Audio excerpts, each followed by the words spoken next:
For today's video mga kami, tara mag-house tour na tayo. Ito na yung nire-request nyo. So dito sa labas, ito yung kinabit namin dito na grass mat. Ayan.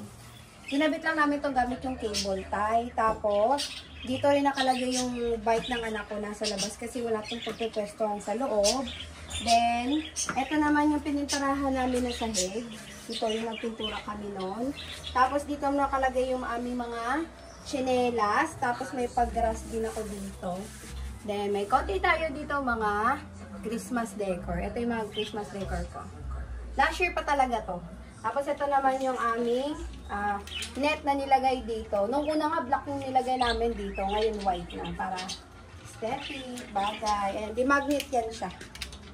Yan, ganyan. Tara, pasok tayo sa loob.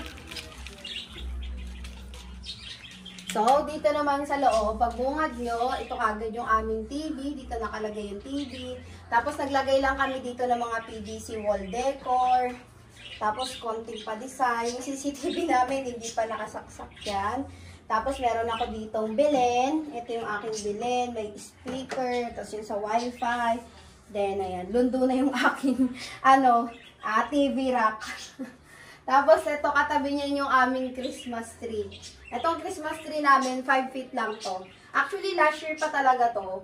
Tapos, mas maganda lang siya ngayong year. Yung mga binili ko dito, itong mga yung mga nakasabit na lang sa kanya, mga bago yan. Pero yung Christmas tree, last year pa to. Tapos ayan, dito rin yung aming orasan. Tapos, dito muna tayo sa sopa namin. Dito. Actually, last year pa yung sopa na, last year lang itong sopa namin. Kasi yung last year na sopa, kung mapapanood yung mga vlogs ko dati.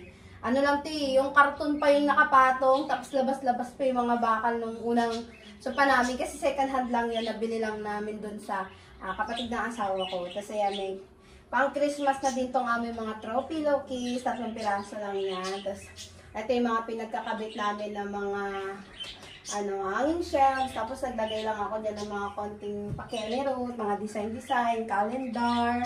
Tapos meron dito ko na lang sinabit yung aking dream catcher. Kasi wala na ako masabitan kasi dati yan dito siya nakalagay.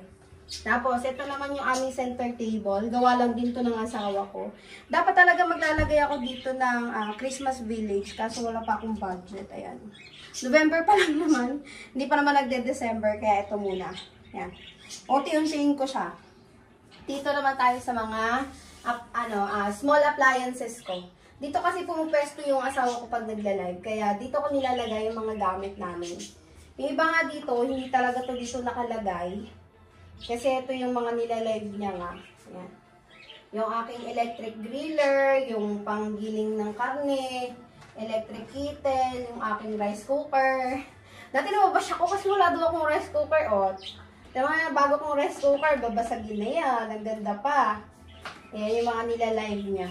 Ayan yung mga sample na nire-request ko. Ayan. Tapos dyan yung nakalagay yung aming mga charger. Tapos dito naman, nakalagay yung aking oven. Tapos dito nakalagay yung mga ginagamit ko pang vlog tulad nito mga tripod. Dalawa yung alansi ko Itong white at saka itong black. Tapos may pa-tripod pa kami na ganito. Ginagamit niya naman pang live. Yan. Tapos ito naman, itong cabinet na to lagay ito ng mga pagkain. Ito ko nilalagay yung mga Grino grocery namin. Tapos bumili lang din ako ng mga ganitong organizer. Para mas maganda siyang tignan. Kami nag-grocery, kaya yan. Konti lang yung laman. Yung iba dito, yan. Mga asukal, dilata. Tapos dito sa ilalim, kung ano-ano na lang nakalagay dyan. Dyan nakalagay yung iba kong mga gamit. Tulad ng vacuum, ayan, pang plancha. Tara, dito naman tayo. Ito, ang dami talaga nagtatanong nito Itong fiddle leaf.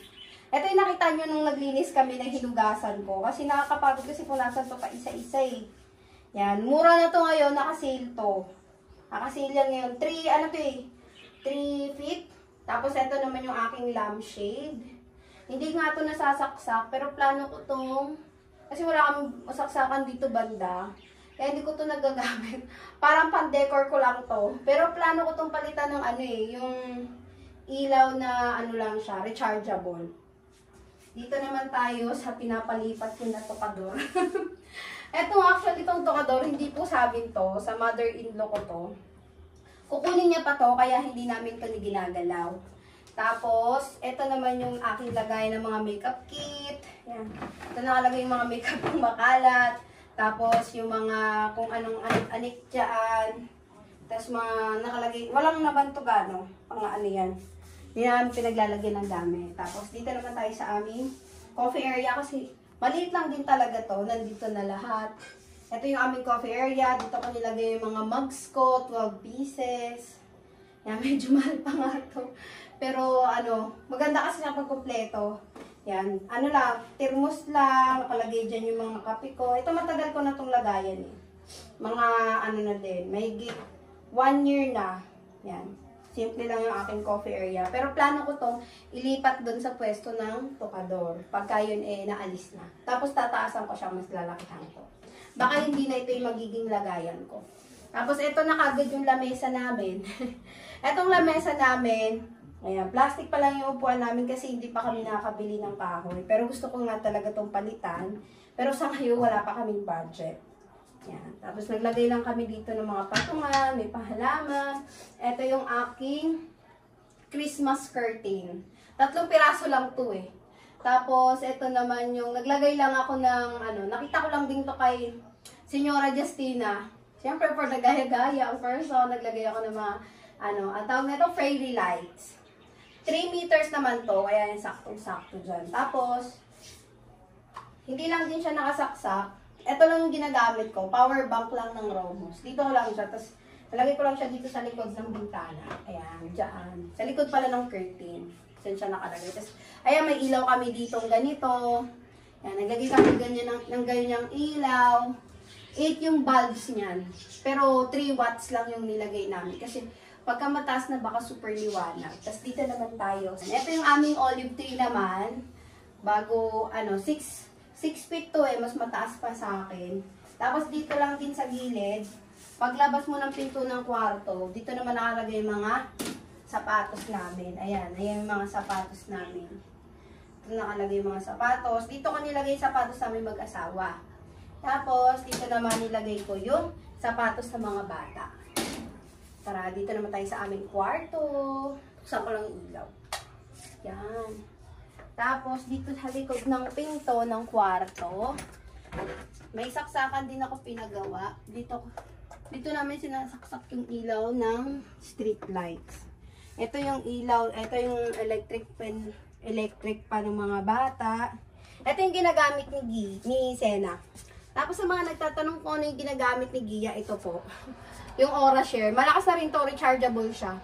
Tapos na-adjust yung hangin. Dito pinasok namin yung Durabox. Kasi dati yung itong Durabox, doon siya nakapwesto sa may lagay namin ng mga sapatos.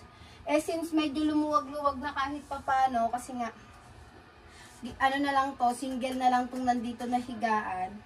Kaya pinasok na namin siya. Kasi diba dapat sa kwarto naman talaga yung mga damitan.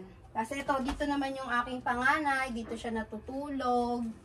Tapos may pailaw din siya. Ewan ko ba't nilagay niya tong ilaw dito. Ayan, may pailaw siyang ganyan dyan.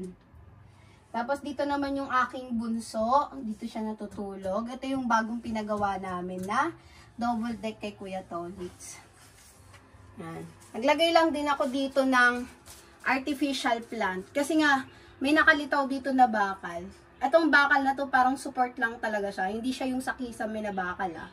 Kaya naglagay na lang din ako para ano, hindi masyadong halata. Tapos pininturahan na lang din namin.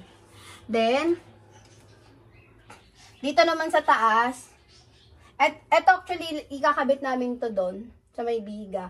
Pero hindi pa namin nakakabit. Dito pa lang siya nakalapag sa higaan. Tapos doon naman nakalagay yung mga bags. Di ba kung matatandaan nyo yung dati namin, yung mga bag namin, nakasabit lang siya doon sa pader. Ang pangit talaga nung tignan. Ewan ko ba bakit namin naisipan yon. Kaya dyan na namin siya nilagay. Yung mga tent, yung mga foldable chair, andyan na lahat. So yon, dito naman tayo sa paglabas ng kwarto. Ayan, kainan kagad namin, coffee area, tapos sala na kagad. Ito yung tukador. Actually, maliit lang din talaga to. Mukha na siyang malaki sa video. Tapos, andito na yung kusina namin. Ito yung kusina. Yan. Ito yung lagi yung nakikita sa video ko. Pag naghuhugas kami. Ayan. Ito, gawa lang dito ng asawa ko. Sa Paluchina naman to. Tapos, dito nakalagay yung mga condiments namin. Yung mga plato na nilalabas ko lang pagkahandaan. Tapos, ito naman yung lagayan ko ng condiments bottle. Lagay ng bigas. Nandito na lahat. Yung mga lagay namin ng mga plato. Yung mga lagayan ko naman ng panghanda nandun sa taas. Kasi ito yung pinaglulutuan namin. Dito ko na nga rin pala punesto itong lagayan namin ng tubig. Yan. Tapos, dito sa ilalim, ito naman yung lagayan ko ng mga pan organizer. Nandyan yung mga panglutuan ko. Yan. Finally, nag-upgrade na. Dati mga kaldero. Tapos, may basurahan din ako dito. Yan, may basurahan din ako dito sa may kusina. Tapos, nandito na rin kaagad yung aking laundry area. Ayan. Dati itong paliguan. Dalawa kasi itong CR. Ito yung paliguan. Tapos, dito naman yung CR na ihian, yung may bowl. Hindi naman na ito nagagamit since wala na siyang gripo kasi namatay na yung tubig dito. Kaya, nilagyan na lang namin laundry area. Pero plano ko talaga niya ito pag isahin para medyo malaki-laki yung CR namin. Kasi kung mapapansin nyo, maliit lang talaga. And since yung mga hanger ko nandun sa kwarto dati, nilipat ko dito. Pero plano namin itong ayusin.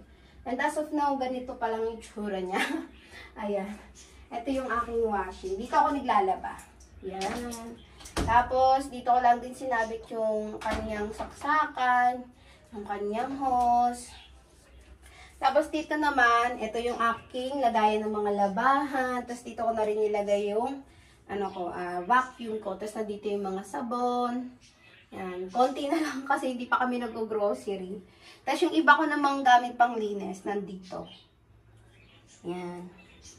Yung aking map, pati yung vacuum ko na nakikita nyo nung naglinis kami. Tapos dito naman tayo sa may CR. Buksan ko lang yung ilaw. Ayan, ilaw namin. Ayan, sabi ko maliit lang talaga itong CR namin. Itong pinto na to, bagong pagawa lang to. This year lang to.